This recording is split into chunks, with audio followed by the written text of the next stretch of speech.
And this is Ken Kraetzer for CBSI. We're at the Direct Marketing Club of New York event in Midtown Manhattan. I have a chance to talk with Chris Dessi from Silverback Social, actually based in White Plains, not far from us. Chris, you really had everybody engaged listening to your presentation about how much has changed in communications, how much companies like Facebook and LinkedIn and Google have changed the world, how it's changed how we do. Why has this happened so quickly, would you say? Well, gosh, it's the power of technology, right? And I believe it's also the philosophy of open source technology. It's the idea that it's not just coming from one organization.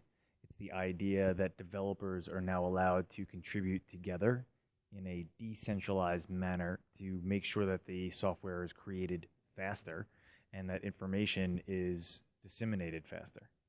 Right, and you talked a lot about, I loved your quote about that we're all drinking from the fire hose of data. There's so much, and you had a comment about, I think it was 45% of the world's population will have an access to a smartphone by next year. Why has this taken off so quickly? I know the folks at Facebook are working at trying to increase distribution of access to the internet worldwide. Well, the reason why it's become mobile, I would sort of envision it as like a wave, okay? So now the wave of technology that we've all experienced in the United States, in the late 90s, we had the dot-com boom. Then in the mid-2000s, we had social media come in. And then social media really came into its own around 2008, 2009, 2010. But we had access because we're a wealthy country to, a mainframe hard drive computer that evolved into a laptop computer that eventually evolved into a smartphone.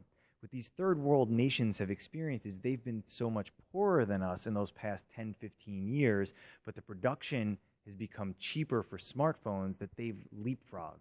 They went from absolutely nothing to now having a smartphone, and that's a seismic shift in global communication, and this is why mobile has become so paramount for every organization if they consider themselves a global organization.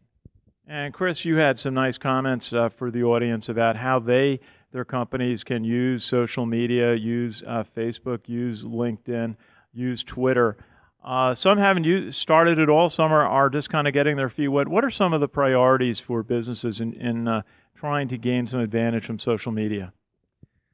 Gosh, the priorities are to first and foremost to be there. Register. It's very easy to register. It's very easy to start to engage as a corporation. Have somebody internally within the organization that's minding the farm, that's not just an intern. I think the days of having your 18-year-old niece or nephew manage your Facebook page or Twitter account are gone. This needs to be a communication device for your organization that, frankly, at times can become even more powerful than PR or your marketing machine. So it is something that should be addressed from every organization, mom and pop organizations all the way up to enterprise organizations. And you've got a big conference coming up in May in Rye at the Hilton there, May 13th to the 14th, the Westchester Digital Summit. Tell us about that. Well, it's actually in line with what I just discussed. It's because I would speak to business owners in Westchester, and frankly, I was a little surprised that they weren't aware of this digital revolution that was happening. And I tried to educate them, and I would have little breakout sessions, and I realized that I, on my own, couldn't do it. It needed to be bigger, and I couldn't educate everybody about social media. So we've been very lucky. We're in our third year. We sold out last year. We're going to make it into a 2-day event this year. We have speakers from Pinterest, from Twitter, from Facebook, from the New York Times, from Mashable, from GE, IBM, MasterCard, the list goes on. These are the heavy hitters that will be able to talk about from enterprise level all the way down to mom and pops, how to leverage technology in order to generate revenue for your organization. Okay, and Chris Dessi, tell us a little bit about your company, Silverback Social. You're in downtown White Plains, right by the Starbucks and the big water fountain. I know it well, know the area.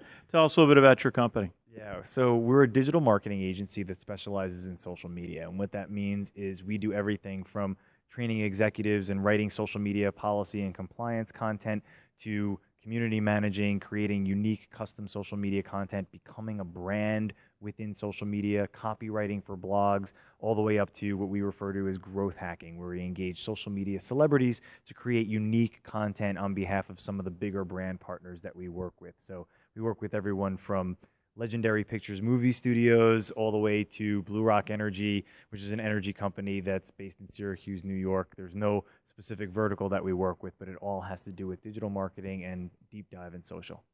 And Chris Dessi from Silverback Social in downtown White Plains, New York. Thank you for joining us and speaking to the Direct Marketing Club of New York. Thanks so much for having me. This is Ken Kraetzer for CBSI in Midtown Manhattan.